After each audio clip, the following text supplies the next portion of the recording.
Muito bem, estamos fazendo uma série de estudos sobre Jesus e sobre a sua vida, sobre um momento tão maravilhoso quando a Terra conheceu um homem perfeito, um homem que jamais pecou, um homem que jamais falhou, um homem que ninguém tem nada para acusá-lo. Quando as pessoas da sua época, quando os fariseus, os estudiosos da lei, os intérpretes da lei, da Torá, tentaram acusar Jesus com relação ao sábado, Jesus mostrou exatamente que o homem não fora feito por causa do sábado, mas o sábado por causa do homem. Quando Jesus foi para a cruz e quando os judeus esperavam alguém que viesse redimir Israel, que viesse tirar Israel da opressão de Roma e colocar Jerusalém como a capital das nações, Jesus mostrou que era algo bem mais importante do que isto e que a sua morte na cruz era uma morte vicária, era uma morte em nosso lugar. Então, estaremos caminhando um pouquinho mais a respeito de Jesus, conhecendo um pouquinho mais a respeito do nosso Mestre. Vamos então fazer um feedback, tomar novamente quem é Jesus. Jesus é Deus homem, Deus que se fez carne e habitou entre nós. Jesus não é uma pessoa qualquer, Jesus não é como qualquer homem, mas Jesus é Deus que se fez homem. Ele é o Filho de Deus. A pessoa de Cristo incluía sua divindade plena, sua perfeita humanidade, união numa única pessoa para sempre. Cristo, então, Jesus Cristo, Yeshua HaMashiach, Jesus, filho de Davi, filho de Abraão, filho de Adão, Jesus, o Filho de Deus. Ele é, então, Deus, homem, numa única pessoa. Ele é verdadeiramente homem, verdadeiramente Deus, em uma única pessoa. Nós vemos que Paulo fala a respeito de Jesus, do Cristo, que ele deixou o seu lar, que ele não teve por usurpação ser igual a Deus, sendo Deus. Ele se esvaziou. E ele se fez homem. E como homem foi achado na forma de servo. Não veio como homem, como um rei, um príncipe, nascendo num palácio, mas ele veio humilde, como um carpinteiro. Ele veio humilde, num lar humilde, numa família humilde, num tempo tão difícil para Israel. Mas ele se revelou ali, Deus homem, dizendo palavras a respeito de si mesmo, eu sou. Eu sou a ressurreição e a vida, eu sou a luz do mundo, eu sou o caminho, a verdade e a vida. Ele disse, antes que Abraão existisse, eu sou. Eu sou a porta das ovelhas, eu sou o bom pastor. Eu sou a luz do mundo, quem me segue não andará em trevas. Homem jamais, em tempo algum, disse palavras desse quilate. Ninguém jamais. Mesmo quando os imperadores romanos queriam ser adorados como deuses, os deuses da mitologia greco-romana, os deuses da mitologia daquela época, eram deuses com características humanas, com falhas humanas, com erros humanos. Mas o Deus de Israel é um Deus perfeito, é um Deus santo, é um Deus que se fez carne e habitou entre nós, o Filho de Deus. Jesus é Deus e homem. Agora, Jesus se fez homem e vamos ver as provas da humanidade de Jesus. Primeiro, ele possuía corpo humano. Segundo, ele possuía alma e espírito humanos. Terceiro, ele foi sujeito às limitações humanas. Quarto, recebeu nomes humanos. Quinto, ele foi capaz de morrer. Jesus, ele mostra na sua vida, no seu ministério, nestes 33 anos e meio que esteve aqui, ele mostrou a sua perfeita humanidade. Ele possuía um corpo humano. Jesus foi nascido de mulher. Ou seja, ele entrou para a humanidade pela porta pela forma legal. Paulo diz no capítulo 4, versículo 4 de Gálatas, ele diz que havendo vindo a plenitude dos tempos, Deus enviou o seu Filho, nascido de mulher. Jesus era verdadeiramente homem. Aí está, você vai marcar na sua Bíblia, Gálatas 4:4. Mas vindo a plenitude dos tempos, Deus enviou o seu Filho, nascido de mulher, nascido sob a lei. Houve o tempo, a plenitude dos tempos, quando Deus havia preparado todas as coisas, assim como a mãe, a mulher que está grávida, prepara tudo para a chegada do seu bebê, arruma o quarto, o cortinado, a caminha, e as mamadeiras, as roupinhas, as fraldas. Ela prepara tudo. E quando nasce a criança, está tudo pronto. Assim também, Deus preparou a história. Deus preparou o momento histórico. Deus preparou o momento geográfico. Deus preparou todas as coisas na plenitude dos tempos, na perfeição, no momento certo, no momento perfeito, no momento de Deus. Ele enviou Jesus ao mundo. Na época que Jesus nasceu, havia um império romano que dominava todas as nações ao redor do Mediterrâneo, o norte da África, toda a Europa, a Ásia, eram dominados por Roma. E Roma trouxe segurança para todas as estradas. Através do Império Romano, os correios eram bem desenvolvidos, as estradas tinham segurança pela paz romana. E então o Evangelho podia ser difundido, o Evangelho podia ser levado a todas as nações naquela época da paz romana. Roma herdou a língua grega como unificação para todo o império, pois o Império Romano vem tirar de cena o Império Macedônico, e o Império Macedônico havia implantado a língua grega como a língua oficial nas nações. Como o grego hoje, o inglês hoje é uma língua oficial, em todas as nações as pessoas entendem o inglês, se fala o inglês, em todos os aeroportos, em todas as nações, ali está o inglês. Na época de Jesus, ali estava o grego, a língua grega, em todas as nações. E isto facilitou a difusão do Evangelho. Isso nos mostra a plenitude dos tempos, Deus arrumando o cenário, Deus preparando a terra, Deus preparando a história para receber Jesus. Jesus, como homem, ele se sujeitou ao lento crescimento humano. Jesus, ele entrou pela porta e ele viveu de maneira legal. Ele não passou nenhuma fase da vida humana.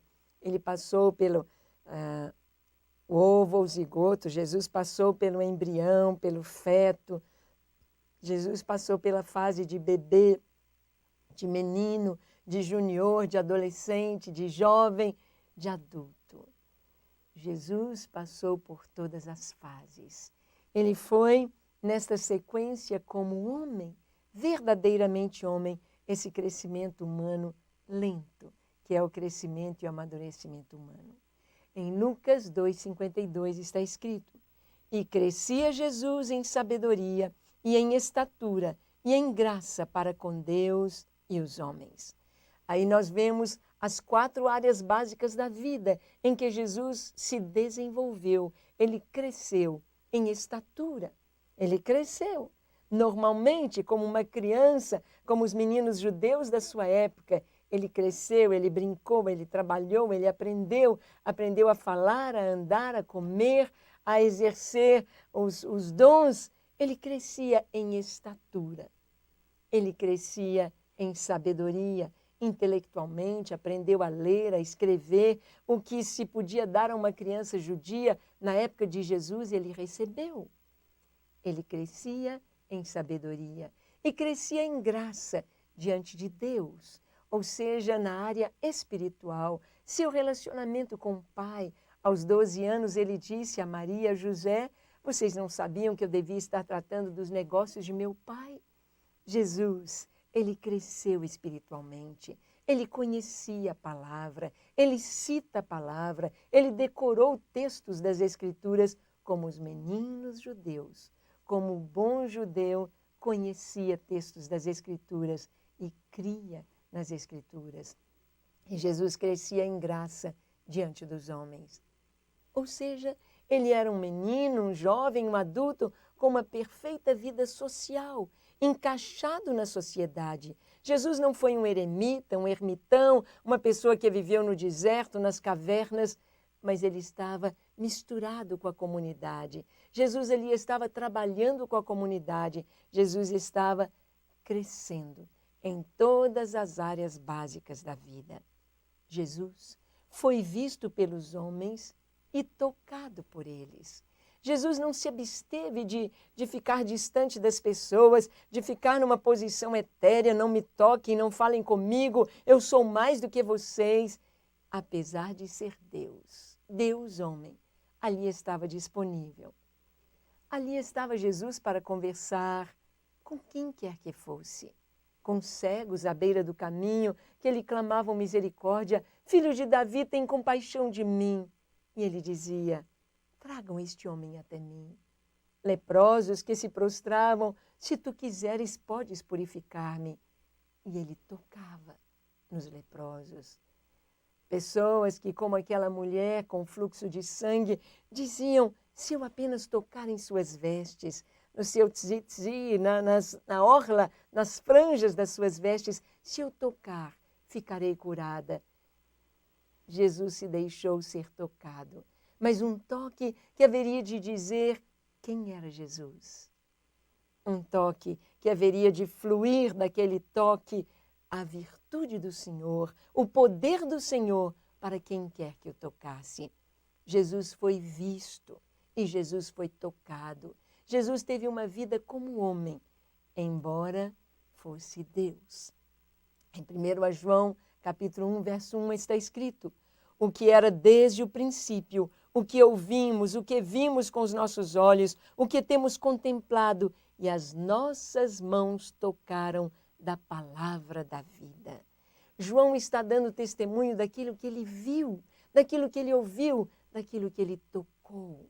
Ele disse, olha, ele esteve conosco, nós o vimos, nós tocamos nele, carne e osso, nós tocamos em Jesus, nós o ouvimos, nós recebemos a sua palavra. Ah, que experiência tremendamente maravilhosa dos discípulos naqueles 3 anos e meio em contato diário com Jesus, vendo, ouvindo, tocando, recebendo do Senhor a vida, o ensino, a graça, tirando suas dúvidas e vendo além do que os homens possam ver. Jesus transfigurado, Jesus ressuscitando os mortos, Jesus curando os enfermos, Jesus dando ordem aos demônios, Jesus dando ordem às forças da natureza, ao vento, às águas, à tempestade. Jesus, o Filho de Deus. Sim, os discípulos podiam ver e tocar. Em Mateus 26, verso 12, está escrito, ora, derramando ela este unguento sobre o meu corpo, fê-lo preparando-me para o meu sepultamento. Jesus estava dizendo que aquele corpo que ele tinha ali, corpo mortal, haveria de passar pela morte e pelo sepultamento. E aquela unção que aquela mulher fazia, aquele perfume que ela derramou sobre a cabeça de Jesus, era preparando para o seu sepultamento, que não seria muito depois daqueles dias, seria naquela própria semana. O meu corpo, o meu corpo. Jesus tinha corpo, corpo humano, corpo que haveria de morrer e ressuscitar. Mas Jesus viveu sem pecado. Isso é muito importante, você saber que Jesus viveu sem pecado. Todos os homens pecaram, todos os fundadores de religião, eles têm tantas e tantas falhas. Os seus pecados estão diante deles mesmos, diante de todos que os conheceram, diante da história, abertos diante dos homens. Mas Jesus viveu sem pecado. Em Hebreus 4,15 está escrito, porque não temos sumo sacerdote que não possa compadecer-se das nossas fraquezas, porque um que, como nós, em tudo foi tentado, mas sem pecado. Este é o registro das Escrituras, esta é a palavra, o atestado das Escrituras a respeito de Jesus de Nazaré. Viveu sem pecado. Jesus, ele possuía alma e espírito humanos. Então, Jesus, verdadeiramente homem, tinha corpo, alma e espírito. Quando fala sobre o seu corpo para o sepultamento, o seu corpo ali tocado, visto, não uma fumacinha, não um espírito, mas corpo, corpo. E Jesus também tendo alma e espírito. Mateus 26, 38 diz, então lhes disse, a minha alma está cheia de tristeza até a morte. Ficai aqui e velai comigo. Jesus disse aos discípulos, naquela noite em que ele foi traído, ele depois de cear com os discípulos, de instituir a ceia, com pão e com vinho, cantaram um hino e desceram pelo vale de Cedron, subiram o Monte das Oliveiras e ali no jardim do Getsemane, ali Jesus disse aos discípulos, ficai aqui e vigiai comigo, porque a minha alma está profundamente triste até a morte. Jesus experimentou tristeza, angústia em sua alma. Será que a tristeza de Jesus era o medo da morte? Será que a tristeza de Jesus era o medo da cruz? Era o medo do escárnio? Era o medo da tortura que ele passaria? Será que Jesus estava antevendo apenas a dor? Não, absolutamente.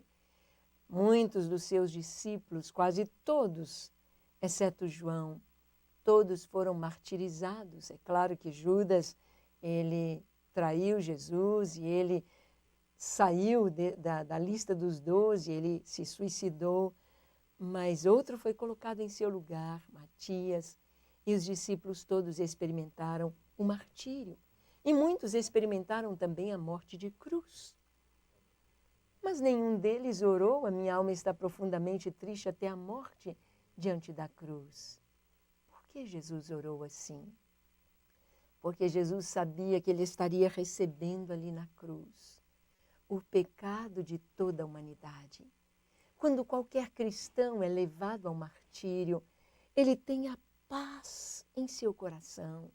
Ele tem a presença do Espírito Santo, trazendo a segurança da presença de Deus, dizendo, Senhor, eu estou contigo. Teus pecados estão perdoados, seu nome está escrito no livro da vida e em breve estarás comigo no paraíso, na glória. Mas Jesus ali na cruz, ele estaria pagando o preço para que nós tivéssemos paz. Pagando o preço, recebendo sobre si a nossa condenação, recebendo sobre si os pecados, as enfermidades, as consequências do pecado de toda a humanidade. Por isso ele disse, a minha alma está profundamente triste até a morte. Jesus tinha alma humana. Em Lucas 23, 46 diz, e clamando Jesus com grande voz disse, Pai, nas tuas mãos entrego o meu espírito. E havendo dito isto, expirou. Pai, nas tuas mãos entrego o meu espírito. Era o momento da entrega, era o momento da morte. É tão interessante que Jesus só morreu quando ele disse estas palavras. Jesus apenas expirou quando ele disse, Pai, receba o meu espírito. Por que ele não morreu antes ou depois? Por que ele não ficou mais tempo ali na cruz, vivo, depois de dizer estas palavras? Para se cumprir o que ele havia dito aos discípulos, ele disse, ninguém tira a minha vida, eu de mim mesmo a dou. Ninguém tira a minha vida. Jesus deu. Não há aquilo que as pessoas dizem, os judeus mataram Jesus, ou os romanos mataram Jesus, ou os nossos pecados mataram Jesus. Mas ele deu a sua vida por nós. É claro que ele deu a sua vida por causa dos nossos pecados. Mas ele deu a sua vida em favor de toda a humanidade. E ele disse ao Pai, nas tuas mãos entrego o meu espírito. Então você pode ver Jesus como homem, com corpo, alma e espírito. Vamos ver que como homem, com seu corpo, Jesus sentiu fome. Jesus sentiu fome. Houve momentos em que ele teve fome. Momentos em que ele comeu. Vemos Jesus comendo pão, Jesus comendo peixe, Jesus comendo mel, Jesus tomando vinho, Jesus comendo carne com os seus discípulos, o cordeiro da Páscoa. Ele comia, quantas Páscoas ele celebrou. Jesus sentiu fome. Vamos ver que na tentação ele ficou 40 dias e 40 noites em jejum absoluto. 40 dias e 40 noites em que nada comeu ou bebeu. O texto diz em Mateus 4, verso 2, e tendo jejuado 40 dias e 40 noites, depois teve fome. Talvez a gente não saiba, eu e você, ou alguém muito especial só sabe o que é ter fome. Ter fome. A gente tem um pouquinho de fome quando chega o nosso horário de alimentação, quando passamos um pouquinho do horário do almoço. Ai, que fome! E muitas vezes as crianças dizem, mãe, estou morrendo de fome. Não sabem o que é isto, estar morrendo de fome. Mas depois de 40 dias e 40 noites em jejum, Jesus teve fome. Ele experimentou fome. O corpo do Senhor era um corpo humano como o meu e o seu. Um corpo humano que sente fome. Jesus teve fome. E também Jesus sentiu sede. Ele teve sede. Sede, quando a garganta seca. E a sede é tão tremenda, não tem nada melhor do que água quando se sente sede. Em João 19, 28 está escrito, depois, sabendo Jesus que já todas as coisas estavam terminadas, para que a Escritura se cumprisse, disse, tenho sede. Pendurado ali na cruz, com hemorragia, com sangue sendo vertido, com asfixia ali na cruz, a dor tremenda, a boca seca. Jesus disse, tenho sede, tenho sede. O Salmo 22 nos descreve a agonia da cruz e fala a respeito disso, da língua se apegando ao paladar, a língua desejando água, água. A Bíblia diz que ali, quando Jesus foi pregado na cruz, que os soldados lhe ofereceram vinagre com fel, uma espécie de anestésico para diminuir a agonia da morte de cruz. Mas Jesus, provando, não quis beber. Ele não quis anestésico. Ele passaria por toda a dor da cruz. E ali, pendurado já, quando ele disse, tenho sede, o guarda vem com uma esponja, molha um caniço e chega aquele vinagre na boca do Senhor. Tenho sede, para se cumprir a Escritura. Um corpo humano que sentiu fome, sentiu sede. Jesus sentiu cansaço. Ah, talvez você pense, Jesus, o Filho de Deus, teve uma vida sobrenatural. Ele estava sempre em contato com os céus, mas o seu corpo era humano, o seu corpo era de homem, e o nosso corpo é limitado e ele se cansa. Jesus sentiu cansaço. A Bíblia fala a respeito disso. Em João capítulo 6, 4, no versículo 6, no encontro com a mulher samaritana, neste capítulo está escrito, e estava ali a fonte de Jacó. Jesus, pois, cansado do caminho, assentou-se assim junto da fonte.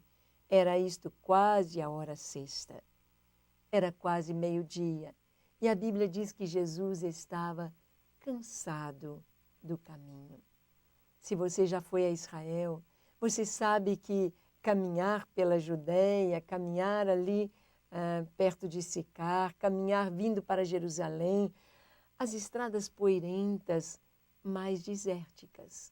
Não com aquelas sombras tão grandes, tão frescas da Galileia, daquelas grandes plantações dos campos galileus. Mas na Judéia, vindo por Samaria, descendo ali Sicar, já está mais seco. E Jesus, cansado da viagem, andava a pé, a pé, a pé, com seus discípulos. E quando a gente caminha, a gente cansa. Jesus estava cansado do caminho. Jesus, com seu corpo humano, sentiu fome, sede, cansaço, como qualquer um de nós, limitado a um corpo humano como qualquer ser humano, limitado com as limitações de ser gente. A Bíblia fala também de Jesus como homem chorando. Jesus chorou. Em João 11:35 está escrito, Jesus chorou. É o menor versículo da Bíblia, apenas duas palavras que traduzem sua alma, duas palavras que traduzem o sentimento humano de Jesus. Jesus não estava aqui como um super-homem, como um super-ser. Jesus não estava aqui sem alma, sem sentimentos, mas estava como um homem. E ali no cemitério, quando ele vai com Marta, Maria, até o túmulo de Lázaro. Lázaro estava morto há 4 dias e estava ali sepultado naquele cemitério. E Jesus, vendo os judeus chorando e sentindo a separação de um amigo que estava com ele naqueles 3 anos, caminhando com Jesus, ouvindo seus ensinos, recebendo Jesus em sua casa, um amigo, quem sabe com a idade próxima de Jesus, e podiam conversar como jovens, como amigos. Jesus sentiu a dor da morte, da separação da família. Jesus chorou. Quando nós choramos, o Senhor sabe o que é chorar. Quando nós sentimos dor, o Senhor sabe o que é a dor. Quando nós estamos cansados ou tristes ou desanimados, quando nós temos fome ou sede, quando nós temos necessidades, o Senhor sabe, porque Ele se identificou conosco. Ele se identificou numa vida não apenas de 1 ano, 2 anos, mas de 33 anos. Ele passou pela infância, adolescência, juventude e a idade adulta. Jesus experimentou o que nós experimentamos e Ele sabe compadecer-se de nós, como homem. Ele foi tentado em todas as coisas, mas não pecou jamais. Este é o grande diferencial de Jesus de todas as demais pessoas. Nisto, o Senhor se difere de toda a humanidade. Em Hebreus 4:15 está escrito, porque não temos um sumo sacerdote que não possa compadecer-se das nossas fraquezas, porém um que, como nós, em tudo foi tentado, mas sem pecado. Sabemos que o inimigo tem tentado sujar o nome do Senhor. Filmes, cenas teatrais e livros tentando dizer que Jesus pecou, tentando macular o nome de Jesus, a imagem do Senhor, tentando macular a sua pessoa, mas isso não conseguem. Não conseguem atirar pedras no Senhor no tempo presente, porque Jesus viveu sem pecado.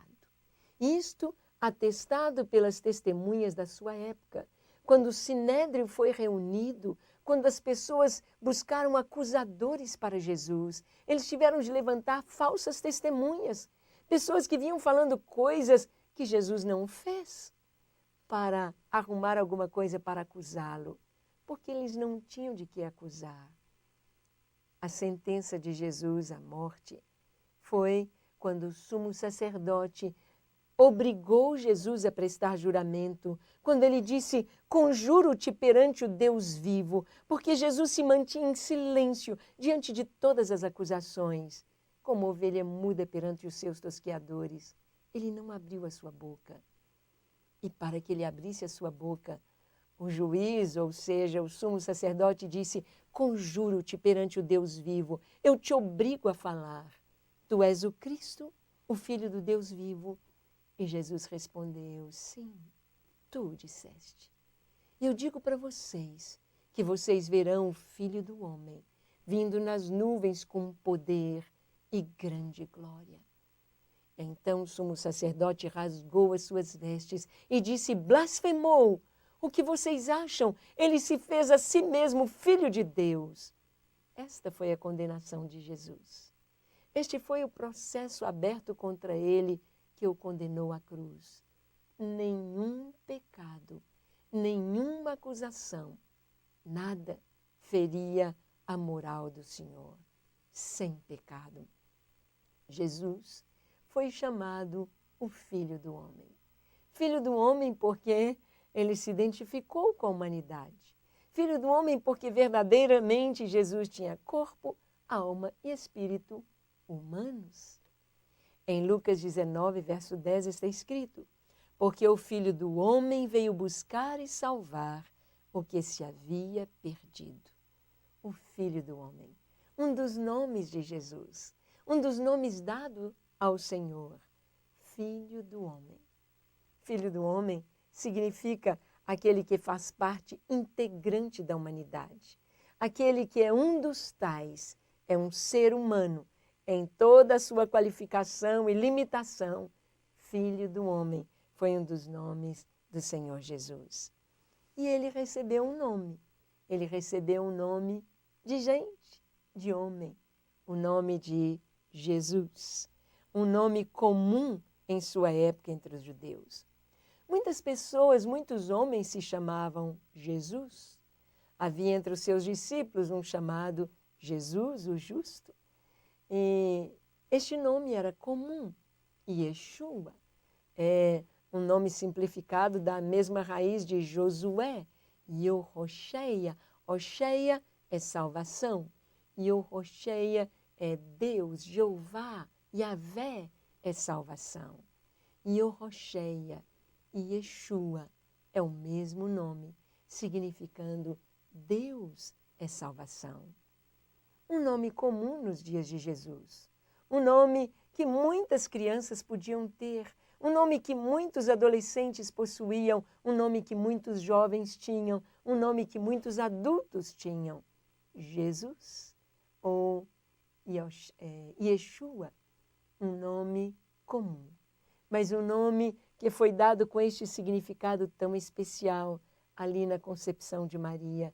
E o seu nome será Jesus, porque ele salvará o mundo, ele salvará os homens, ele salvará a humanidade dos seus pecados.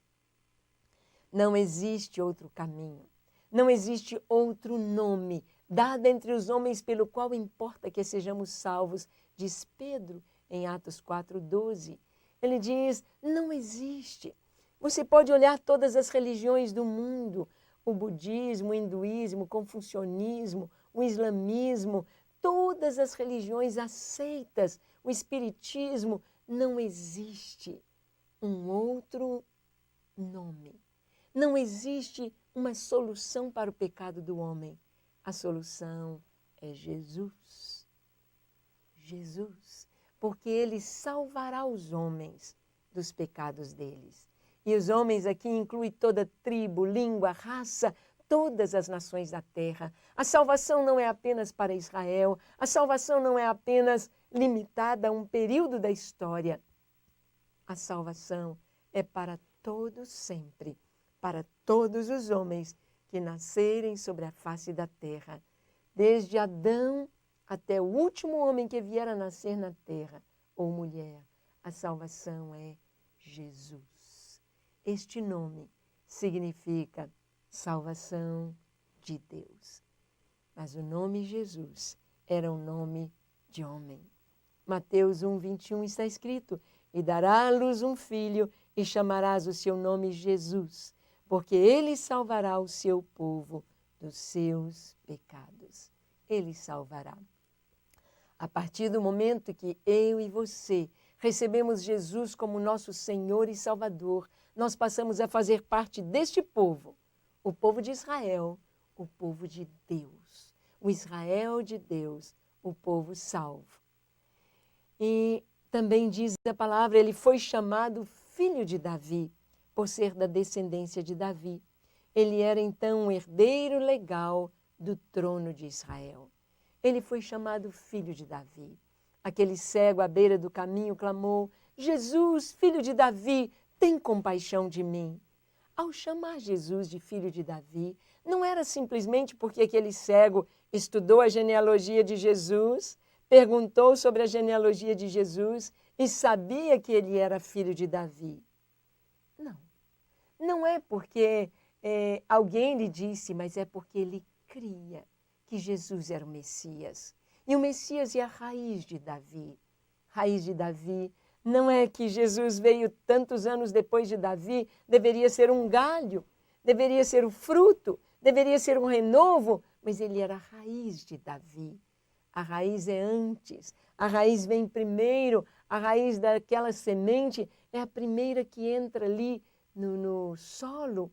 Jesus é antes de Davi, ele é a raiz de Davi. E ele foi chamado filho de Davi, porque era através de Jesus que viria esse reino sem fim sobre toda a terra. Quando o rei Nabucodonosor teve aquele sonho daquela grande estátua, cuja cabeça era de ouro, peito de prata, os quadris de bronze, as pernas de ferro e os pés, os artelhos e os pés de barro misturado com ferro. E uma pedra foi cortada da montanha, sem o auxílio de mãos, e foi arrojada sobre os pés da estátua. E ela se desfez em pó. E aquela que foi levado ao vento, e aquela pedra se transformou numa grande montanha que cobriu toda a terra. Daniel interpretou, aquela pedra é Jesus. A pedra que se torna uma grande montanha. Jesus, a sua primeira vinda, ele veio humilde, montado num jumentinho. Ele veio como Salvador, mas ele voltará como Rei dos Reis e Senhor dos Senhores. Ele voltará como juiz, ele voltará para julgar a terra. Ele voltará como Rei dos Reis. E como Rei, ele é descendente de Davi. Ele é a raiz de Davi. Quando os fariseus faziam tantas perguntas para Jesus e apertavam Jesus com perguntas e Jesus respondia tão bem que eles ficavam sem ter como uma réplica com Jesus. Como fazer uma réplica? Jesus, então, acabou com as perguntas deles quando Jesus lhes perguntou, escutem, de quem o Cristo é filho? Eles responderam, de Davi. Jesus disse, como, pois, Davi diz, lá no Salmo 110, diz o Senhor, Adonai, ao meu Senhor, Adonai, assenta-te à minha direita, até que eu ponha os teus inimigos por estrado dos meus pés. E então Jesus pergunta aos fariseus, se o próprio Davi chamou o Messias de Adonai, como vocês dizem que ele é filho de Davi? Adonai é um dos nomes de Deus, que quer dizer meu Senhor. Davi reconheceu que o Cristo, o Messias, é Deus, é Adonai. E então Jesus disse, o filho de Davi é Deus, o Senhor Jesus é Deus. Em Marcos 10, 47 está escrito, e ouvindo que era Jesus de Nazaré, começou a clamar e a dizer, Jesus, filho de Davi, tem misericórdia de mim. O cego gritou por Jesus, reconhecendo que ele era filho de Davi, e Jesus perguntou, o que você quer? Ele disse, eu quero tornar a ver. E Jesus disse, seja conforme a tua fé, veja. E o cego Bartimeu começou a ver, e saiu pulando, saltando, adorando, louvando o Senhor. Mas a Bíblia conta de uma mulher cirofenícia que veio também atrás de Jesus gritando: Filho de Davi, tem compaixão de mim, filho de Davi. E Jesus não olhava para ela. E ela vinha gritando e os discípulos disseram: Senhor, não fica bem, essa mulher está gritando e o Senhor não dá atenção para ela. E Jesus disse: eu não fui chamado a não ser para os perdidos da casa de Israel. Ela era estrangeira e ela estava chamando Jesus como os judeus. E ela não era judia. Ela nem sabia quem era Davi, ela nem sabia quem era o Messias, ela nem sabia quem era o Cristo, ela nem sabia o que estava dizendo. Aí aquela mulher vem e se prostra aos pés de Jesus e diz: Senhor, me socorre, por favor. A minha filha está em casa, endemoniada. E Jesus disse: olha, eu não posso pegar o pão da mesa dos filhos de Israel e dar para os cachorrinhos. Ela disse: mas os cachorrinhos comem as migalhas que caem da mesa, comem das sobras, me dá uma migalha e minha filha vai ser curada. E Jesus disse: ó mulher, grande é a tua fé, vai, a tua filha seja feita conforme a tua fé, tua filha está curada. E a filha dela foi liberta. Jesus estava mostrando que dizer filho de Davi é para os judeus significativo, muito significativo. Que aquela mulher tinha de reconhecer que Jesus é homem, Deus. É Deus conosco. O Deus de Israel ali presente. O Deus de Israel ali se manifestando. O Filho de Deus. Tem misericórdia de mim, filho de Davi. Jesus foi descrito como homem. Não somente foi visto, tocado, mas ele foi descrito como homem. Em Isaías 53, a profecia no verso 3 nos diz: era desprezado e o mais rejeitado entre os homens, homem de dores, experimentado nos trabalhos, e como um de quem os homens escondiam o rosto, era desprezado e não fizemos dele caso algum. Homem de dores. Jesus foi descrito como homem. Homem de dores, experimentado nos trabalhos. A descrição de Jesus era esta. Suas mãos deveriam ser calosas, mãos grossas de um carpinteiro. Homem de dores e experimentado nos trabalhos. Jesus foi descrito como homem nas profecias. Foi visto, tocado como homem. Seu corpo foi pendurado na cruz, seu corpo foi envolto em lençóis e lavado, colocaram sobre ele mirras, aloés, perfumes e especiarias, como era no enterro de um judeu. E ele foi colocado num túmulo novo, cavado na rocha, onde ninguém tinha sido posto. E daquele túmulo, Jesus ressuscitou, mas como homem, seu corpo humano. 1 Timóteo 2, versículo 5 diz: porque há um só Deus e um só mediador entre Deus e os homens, Jesus Cristo, homem. Homem. Jesus é o mediador entre Deus e o homem, porque ele é homem. Ele se fez carne. Havia uma única forma de redimir a humanidade. Era Deus se encarnar. Era Deus se tornar homem, como um de nós. Pagar o preço dos nossos pecados. Pagar a nossa condenação. E então sermos salvos. É como na história daqueles dois amigos que cresceram juntos, se amavam. E um deles se casou, já tinha uma filhinha, quando ambos foram chamados para a guerra. E na guerra ali, o que foi chamado era exatamente aquele que era casado. Ele foi para a guerra, ele foi chamado para a guerra. Mas então o amigo dele, eles eram da mesma idade, eles tinham a mesma altura, uma aparência semelhante. E o amigo disse, olha, eu vou para a guerra em seu lugar. Você não deve ir, você tem a esposa, tem filha. Eu vou na guerra em seu lugar, eu vou assumir a sua identidade. Assumiu a identidade e foi para a guerra no lugar do seu amigo. E lá na guerra, aquele homem morreu, aquele jovem morreu como um herói de guerra. Veio a notícia, houve a tristeza, houve o choro, mas depois de algum tempo, novamente vem alguém à casa daquele homem e diz, você foi convocado para a guerra não acabou e você foi convocado. E ele então foi até lá no exército e disse, olha, há algum erro, eu não posso ir mais para a guerra porque eu já morri. E eles disseram, como você morreu? Você está aqui. Ele disse, o meu amigo foi no meu lugar. Ele morreu no meu lugar. Ele morreu para que eu não precisasse ir mais à guerra. E realmente eles não teriam argumento, porque constava realmente aquela morte entre as baixas de guerra. Jesus fez isto por nós. Nós não seremos condenados, nós não temos mais a condenação, porque Jesus deu a sua vida por nós.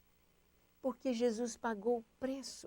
É como se nós fôssemos condenados à prisão, ao inferno, e Jesus, Ele nos redimiu.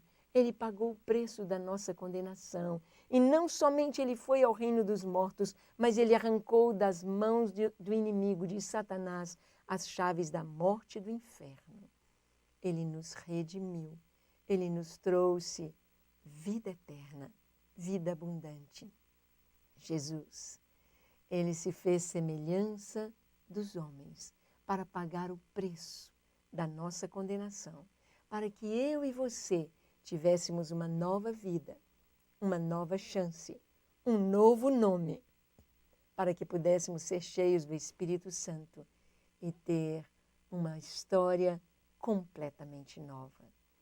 Por isso, Jesus veio como homem e Ele é o único mediador. Muitas pessoas querem colocar Maria ou colocar os santos como intermediários entre os homens e Jesus, mas isto não é necessário. Jesus, Ele se fez homem, Jesus nos ama, Ele deu a sua vida por nós. Ele é o mediador. E a Bíblia diz que Ele é o único mediador. Não mude a palavra de Deus. Não procure fazer alguma coisa que está fora da palavra de Deus. Você nunca encontrará na Bíblia que Maria é nossa medianeira, nem que os santos são nossos mediadores, mas só Jesus, há um único mediador entre Deus e os homens, Cristo Jesus, homem. A preparação de sua vida terrena. Jesus teve seu nascimento, sua infância, pré-adolescência e crescimento até a maturidade, seu batismo, a tentação no deserto. Jesus, então, passa por todo este processo, o processo humano. Teve o seu nascimento, nasceu, chorou, teve de ser envolto em panos, envolto em roupas, como os bebês judeus da sua época. Teve de ser amamentado, ninado, acalentado para dormir, acordar, se alimentar. Como criança, aprendeu a andar, a correr, a falar, a ler, a trabalhar, a servir em casa, a obedecer, a ir à igreja, a comemorar as festas. Uma vida como homem.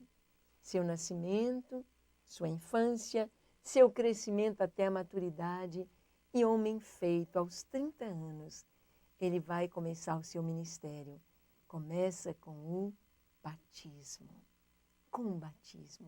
O batismo de João. João veio pregar arrependimento e um novo tempo, o tempo em que o reino de Deus havia chegado. Jesus, então, ele passa pelo batismo.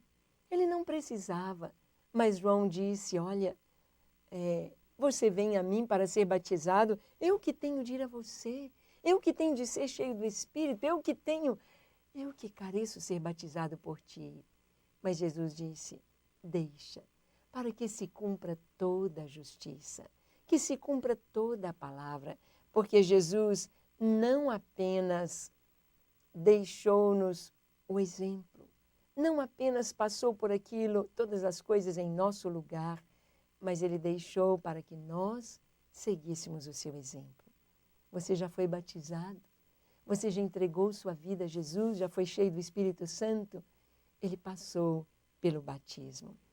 O ministério terreno de Jesus começou ali com a tentação no deserto, depois ele começa com o ministério na Judéia, depois na Galileia e depois na Pérea. Você pode ter aí um mapa do Novo Testamento e você vai ver que ali a região de Israel ou da Palestina se dividia ao norte a Galileia, ao sul a Judéia e ali na Transjordânia estava a Pérea, onde Jesus foi, atravessou o lago até o outro lado, as colinas de Golã, hoje ali. Jesus foi naquelas cidades para pregar, para curar, para operar nas vidas salvação, libertação e cura.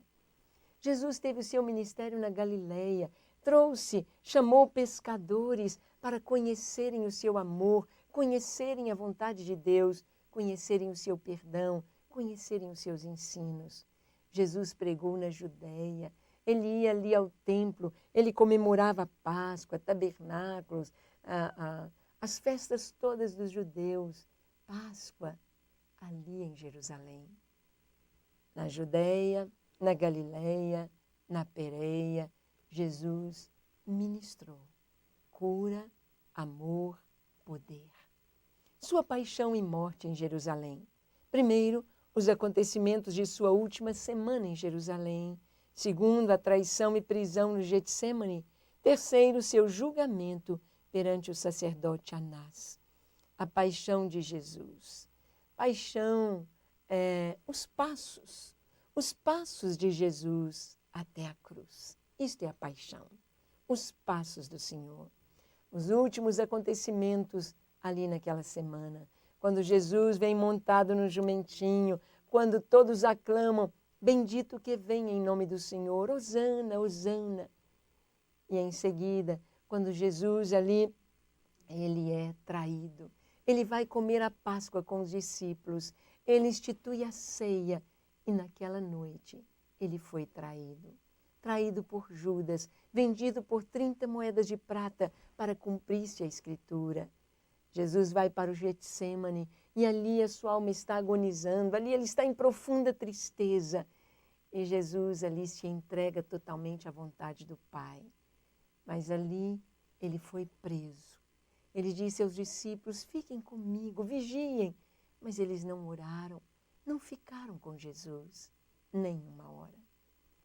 Perderam um privilégio para todo sempre. O privilégio de confortar Jesus ali no Getsêmani. Quem sabe Deus está te convocando para ficar 1 hora de oração por dia com Ele, para ficar 1 hora em adoração diante dEle. E você tem dormido, mas o Senhor diz, fiquem comigo.